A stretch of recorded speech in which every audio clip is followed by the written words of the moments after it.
بلال صاحب از قلم شکیل احمد چوہان۔ تم اس پر مر مٹی ہو اور تم نے جیتے جی مجھے مار دیا ہے۔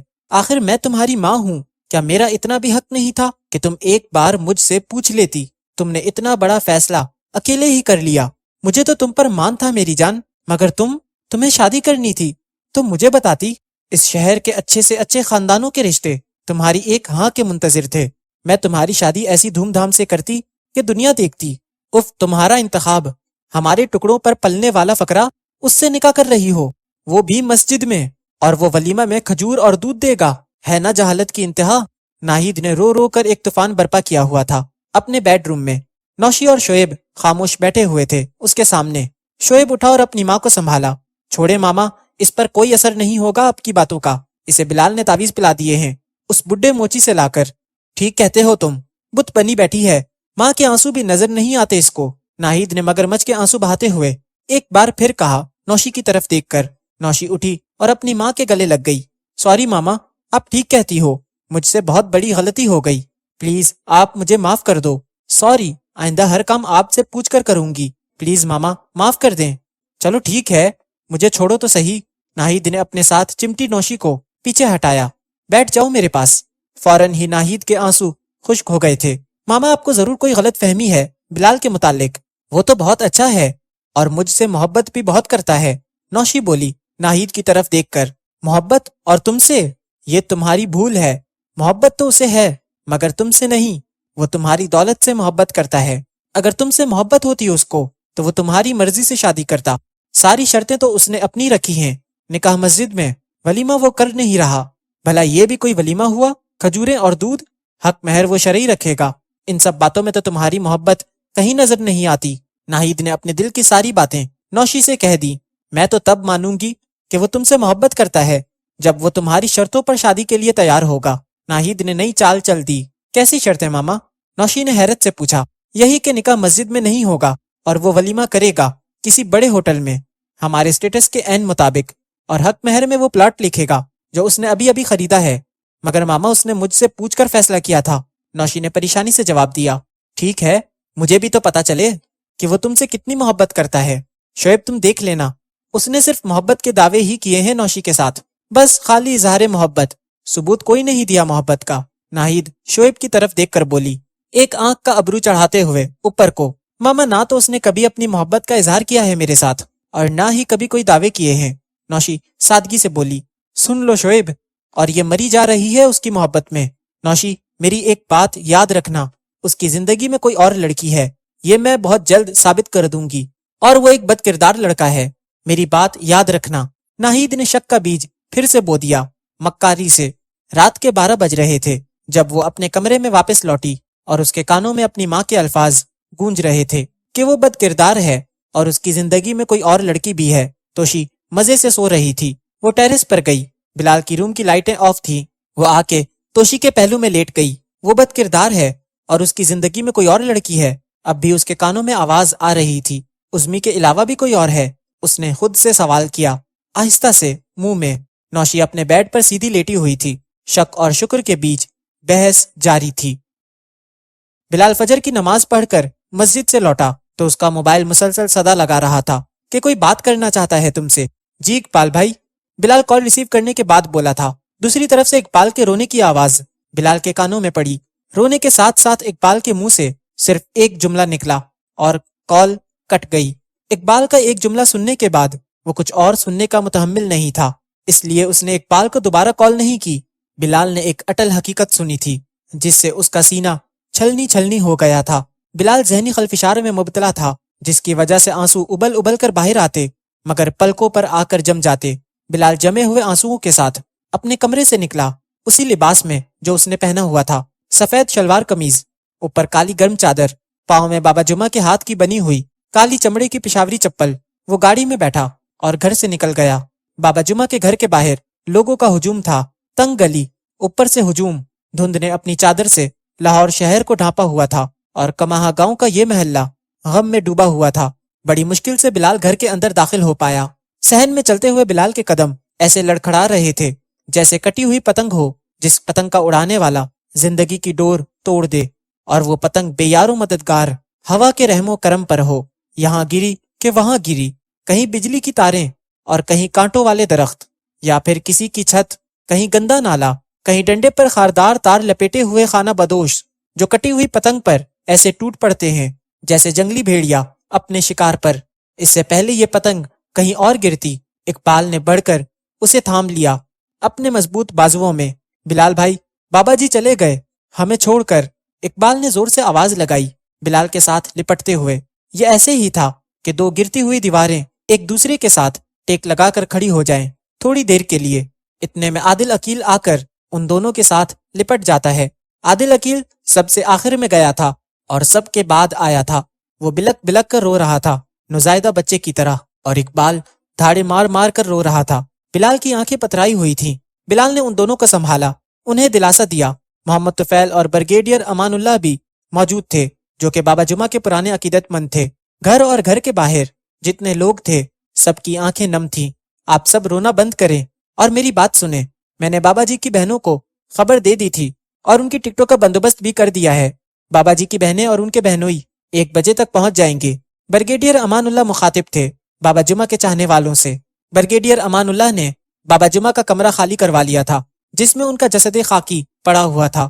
اب اس کمرے میں بلال، اقبال اور عادل تھا۔ ایک بات اور، رونا اور آنسو نکل آنا فطری عمل ہے، مگر خدا کے لیے یہ بین مت ڈالیں، یہ واویلا نہ کریں، یہ گناہ کبیرہ ہے، بڑا سخت گناہ ہے بین ڈالنا۔ اور آخری بات، جنازے کا وقت 3 بجے رکھا ہے، نماز جمعہ کے بعد کماہا گاؤں کے قبرستان میں بابا جی کو دفن کیا جائے گا۔ آپ سب لوگوں سے میری پھر درخواست ہے، آپ یہ بین ڈالنا اور رونا دھونا بند کریں۔ عورتیں اور بچے اپنے گھروں کو چلے جائیں اور مرد حضرات گلی میں کھڑے نہ ہوں، اندر بیٹھنے کی جگہ ہے وہاں بیٹھ جائیں۔ امان اللہ کا تعلق بھی اس گاؤں سے تھا اور وہ بابا جی کے بچپن کے دوست تھے اور عقیدت مند بھی۔ اب brigadier Aman Ullah defence housing authority میں رہتے تھے۔ بریگیڈیئر صاحب نے کراچی میں اپنے ایک دوست کی ڈیوٹی لگائی تھی۔ میرے عزیز ہیں، کراچی سے لاہور آنے والی پہلی فلائٹ میں ان کو جتنی ٹکٹیں چاہیے آپ لے کر دیں۔ 10 افراد کراچی سے بائی ایئر لاہور آ رہے تھے جن کی ٹکٹوں کی ادائیگی امان اللہ نے کی تھی۔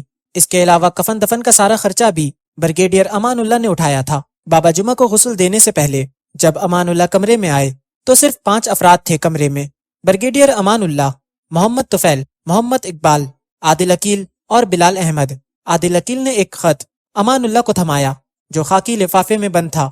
یہ بابا جی نے آپ کے لیے دیا تھا کل رات کو۔ عادل عقیل لفافہ تھماتے ہوئے بولا۔ امان اللہ نے خط پڑھنا شروع کیا۔ بسم اللہ الرحمن الرحیم۔ میرے عزیز دوست امان اللہ، امان اللہ تمہارے جیسے دوست ہوں زندگی میں تو زندگی آسان ہو جاتی ہے۔ تم میرے ساتھ زندگی بھر ہمیشہ کھڑے رہے، ہر موسم میں، چاہے وہ خزاں ہو یا سخت گرمی۔ اللہ تبارک و تعالیٰ تمہیں ان نیکیوں کا اجر عطا کرے، آمین۔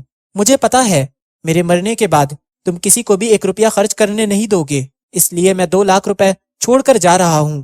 یہ میری حق حلال کی کمائی ہے، اسے رکھ لینا میری آخری خواہش سمجھ کر۔ اگر زندگی میں تمہارے ساتھ کوئی زیادتی کی ہو تو وہ بھی معاف کر دینا۔ تمہارا دوست جمعہ خان میواتی۔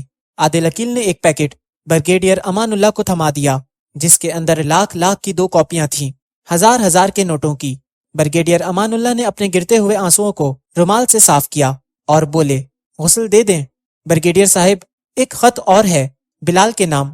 عادل عقیل نے دوسرا لفافہ بلال کو دے دیا جس کے اوپر لکھا ہوا تھا بلال صاحب کے نام۔ بلال نے لرزتے ہاتھوں کے ساتھ وہ خاکی لفافہ پکڑا جسے کھولنے کی ہمت اس نے پیدا کی اور خط نکالا اور پڑھنا شروع کیا۔ بسم اللہ الرحمن الرحیم۔ بیٹا بلال احمد، بلال بیٹا، دنیا یہ سمجھتی تھی کہ تم مجھ سے سیکھنے آتے ہو، دراصل تم مجھے سکھا کر جاتے تھے، ہر دن کچھ نہ کچھ۔ میری 66 سالہ زندگی میں آخری 16 سال تمہارے ساتھ گزرے۔ اب میں سوچتا ہوں پہلے 50 سال تو میں نے ضائع کیے تھے۔ میں اپنے مرشد بابا سولانی جتنی ہی تمہاری بھی عزت کرتا ہوں۔ وجہ تم ضرور جاننا چاہو گے۔ میرے مرشد نے دنیا چھوڑ کر مقام بنایا تھا اور تم نے دنیا میں رہ کر مقام بنایا ہے۔ میں دانشور تو نہیں ہوں، مگر میں یہ سمجھتا ہوں اس ملک کو تمہارے جیسے نوجوانوں کی ضرورت ہے۔ میری ایک آخری خواہش ہے، مجھے غسل تم اپنے ہاتھوں سے دینا اور جنازہ بھی تم ہی پڑھانا اور مجھے قبر میں بھی تم ہی اتارنا اپنے ہاتھوں سے۔ اور ہاں، آخری بات، جس طرح اپنے ماں باپ کو اپنی دعاؤں میں یاد رکھتے ہو، مجھے بھی یاد رکھنا اپنی دعاؤں میں، کیونکہ میں نے 16 سال سے تمہیں ہی اپنا بیٹا سمجھا ہے۔ اللہ تمہیں اپنی امان میں رکھے۔ فقط تمہارا بابا جمعہ۔ بلال نے اختصار سے کانپتے ہاتھوں کے ساتھ وہ خط بریگیڈیئر امان اللہ کی طرف بڑھا دیا۔ امان اللہ نے وہ خط پڑھا۔ ایک دفعہ پھر ان کی آنکھوں سے آنسو ٹپ ٹپ گرنا شروع ہو گئے تھے۔ تم ہو بلال احمد؟ خط پڑھنے کے بعد امان اللہ نے روتے ہوئے بلال کو گلے لگا لیا۔ اقبال، بابا جی کو غسل بلال صاحب دیں گے اور جنازہ بھی یہی پڑھائیں گے۔ امان اللہ نے ایک کمانڈر کی طرح آرڈر جاری کر دیے تھے۔ بلال نے بابا جی کو غسل دیا اور ان کو کفن بھی خود پہنایا۔ غسل دینے کے بعد ایک الگ طرح کی بحث چھڑ گئی۔ کل کا چھورا، وہ بھی داڑھی منڈا، ایک طرف خسر پسر ہو رہی تھی، دوسری طرف سے آواز آئی، کیا اسے نماز جنازہ بھی آتی ہے؟ پتہ کر لو۔ اب اتنے بڑے بڑے بزرگ اس لونڈے کے پیچھے نماز پڑھیں گے؟ یہ چھورا پر ہے کون؟ ایک طرف چند بوڑھے میواتی بول رہے تھے، ہم ایسا کفر کبھی نہ ہونے دیں گے۔ ایک طرف سے چند میواتی نوجوان بول رہے تھے۔ اتنے میں کراچی سے لوگ آ گئے تھے۔ ایک دفعہ پھر آہوں سسکیوں کی آوازیں بلند ہوئیں۔ کچھ محلے کی عورتیں جیسے بینڈ ڈالنے کے انتظار میں بیٹھی ہوئی تھیں۔ بابا جمعہ کی بہنیں آئیں تو ان عورتوں نے بینڈ ڈالنا شروع کر دیے۔ آدھ گھنٹہ یہ سلسلہ جاری رہا۔ وجہ یہ تھی سارے مرد جمعہ کی نماز پڑھنے کے لیے گئے ہوئے تھے، بجلی بھی نہیں تھی۔ بابا جمعہ کی بہنوں نے اور ان عورتوں نے رو رو کر اپنا برا حال کر لیا تھا۔ بینڈ ڈال ڈال کر ان کے گلے بھی بیٹھ گئے تھے۔ دیکھو بھائیو، جنازے کا وقت ہو گیا ہے۔ میں کافی دیر سے سن رہا ہوں بلال کے بارے میں باتیں۔ یہ بابا جمعہ کا خط ہے میرے ہاتھ میں۔ ان کی خواہش تھی کہ میرا جنازہ یہ بچہ پڑھائے۔ یہ بابا جمعہ کا منہ بولا بیٹا ہے، بلال احمد۔ اسے نماز جنازہ آتی ہے، اس کی میں گواہی دیتا ہوں۔ میں آپ سے کسی مذہبی بحث میں نہیں الجھنا چاہتا۔ مجھے نہیں پتا ایک داڑھی منڈا نماز جنازہ پڑھا سکتا ہے یا نہیں، مگر آپ یہ سوچیں، اس گاؤں کا سب سے نیک اور پارسا آدمی جس کے جنازے کے لیے ہم سب اکٹھے ہوئے ہیں، یہ اس کی آخری خواہش تھی۔ بھائیوں، بابا جمعہ نے کچھ تو دیکھا ہوگا بلال احمد میں۔ عوام کو امان اللہ کی بات سمجھ آ گئی اور بابا جمعہ کی تدفین ہو گئی بغیر کسی بدمزگی کے، ان کی خواہش کے عین مطابق۔ بابا جمعہ نے جب اپنا مکان بیچا تھا تو اپنی بہنوں کو فون پر اطلاع کر دی تھی۔ انہوں نے بابا جمعہ کے فیصلے پر کوئی اعتراض نہیں کیا تھا۔ اس مکان سے حاصل شدہ رقم کے بارے میں صرف عادل عقیل جانتا تھا۔ اس نے بلال کو بھی ابھی اس بارے میں کچھ نہیں بتایا تھا۔ کل رات کو اقبال اور بلال کے جانے کے بعد جب عادل بابا جمعہ کے پاس اکیلا تھا، بابا جمعہ نے ایک بہت بڑی لکڑی کی بنی ہوئی الماری کھولی جو سکھ سردار جی غدر کے وقت چھوڑ کر گئے تھے۔ وہ الماری بہت مضبوط تھی، جس کے اوپر ایک بہت بڑا مضبوط تالا لگا ہوا تھا۔ اس کے اندر سے 2 خط، ایک پیکٹ کالے شاپر بیگ والا، انہوں نے عادل کے حوالے کیا۔ عادل بیٹا، یہ رکھو، ایک خط امان اللہ کو دے دینا اور دوسرا بلال کو، اور اس میں 2 لاکھ روپے ہے۔ یہ بریگیڈیئر امان اللہ کو دے دینا، بلال کا ساتھ دینا ہمیشہ، وہ بہت اکیلا ہے۔ اور یہ جوتا میں نے تمہارے لیے بنایا تھا اپنے ہاتھ سے، ایک پشاوری چپل بالکل ویسی جیسی بلال کے پاس تھی۔ عادل خاموش تھا مگر اس کی آنکھوں سے اشک گر رہے تھے۔ عادل بیٹا، موت ایک اٹل حقیقت ہے، تم رو مت۔ مجھے آج ایسا محسوس ہو رہا ہے کہ میرا بلاوا کسی وقت بھی آ سکتا ہے، اس لیے تمہیں یہ ذمہ داری سونپی ہے۔ وہ مکان کے پیسے بلال کو بتا دینا کہ وہ اپنے اسکول میں لگا دے، مگر کسی دوسرے کو کانو کان بھی خبر نہ ہو۔ یہ راز ہے اور راز ہی رہنا چاہیے۔ تم نے یہ رونے والی شکل کیوں بنا رکھی ہے؟ چلو شاباش، یہ آنسو صاف کرو، 10:30 بج رہے ہیں، اب تم گھر جاؤ، ماں باپ پریشان ہو رہے ہوں گے۔ عادل نے اپنے آنسو صاف کیے۔ اب عادل بالکل نارمل تھا۔ اسے لگا میں تو خوش نصیب ہوں جو بابا جی نے مجھے اس قابل سمجھا۔ اس نے بلال کی طرح بابا جمعہ کا چہرہ غور سے دیکھا، جیسے کچھ پڑھنا چاہ رہا ہو۔ اسے بابا جی کا چہرہ مطمئن لگا، جس پر کوئی تکلیف یا پریشانی نہیں تھی۔ عادل بالکل مطمئن ہو گیا تھا۔ تکلیف میں انسان ایسا ہی سوچتا ہے۔ عادل کے دل میں خیال آیا، وہ جانے کے لیے اٹھا کرسی سے۔ کل کون سا دن ہے؟ عادل بیٹا، باہر کا دروازہ بند کر دینا، میں بعد کو کنڈی لگا لوں گا، بابا جمعہ نے ایک ساتھ پوچھا اور حکم دیا۔ یہ بابا جمعہ کے آخری الفاظ تھے۔ ٹھیک ہے بابا جی، کل جمعہ ہے، میں افطاری کا سامان گھر سے تیار کروا کر لاؤں گا، روزہ اکٹھے کھولیں گے، عادل نے جاتے ہوئے عقیدت سے کہا۔ عادل کے جانے کے بعد بابا جمعہ نے اپنی گرم لوئی اڑھی اور گیس ہیٹر لگایا اور جائے نماز پر آ کر بیٹھ گئے۔ وضو انہوں نے پہلے سے کیا ہوا تھا، بس انہوں نے ہاتھ دھوئے اور کلی کی۔ وہ فجر کی اذان تک جائے نماز پر بیٹھے رہے۔ تکلیف کی وجہ سے وہ اٹھ نہیں سکے، انہیں پھر سے شدید بخار ہو چکا تھا۔ فجر کی اذان کے فوراً بعد بابا جمعہ نے بیٹھے بیٹھے نماز ادا کی۔ نماز سے فارغ ہو کر انہوں نے لمبی دعا مانگی۔ اس کے بعد وہ پھر سے سجدے میں گر گئے۔ سجدے ہی میں وہ اپنے آخری سفر پر روانہ ہو گئے تھے۔ ان کی روح ان کے جسم کو چھوڑ کر جا چکی تھی۔ بابا جمعہ 17 اکتوبر 1947 کو بروز جمعہ پیدا ہوئے اور 17 جنوری 2014 بروز جمعہ اس دنیا سے کوچ کیا۔ بابا جمعہ کی پیدائش بھی جمعے کو ہی ہوئی تھی اور انتقال بھی۔ بابا جمعہ کے محلے کی مسجد میں پچھلے 50 سال میں ایسا پہلی بار ہوا تھا کہ بابا جمعہ گاؤں میں بھی تھے اور وہ فجر کی نماز باجماعت ادا کرنے کے لیے نہیں آئے تھے۔ نمازیوں نے ایک دوسرے سے بابا جمعہ کے متعلق پوچھا۔ سب کو تشویش ہوئی۔ اقبال نے بتایا رات ان کو بخار تھا۔ سب نمازی بابا جمعہ کے گھر کی طرف چل دیے۔ دروازہ بند تو تھا مگر اندر سے کھلا ہوا تھا۔ جب وہ سب نمازی کمرے میں داخل ہوئے تو بابا جمعہ کا جسد خاکی سجدے میں تھا مگر روح کے بغیر۔ محمد اقبال چائے والے نے سب سے پہلے بریگیڈیئر امان اللہ کو فون کیا، اس کے بعد سب کو فون کر کے اطلاع دی تھی۔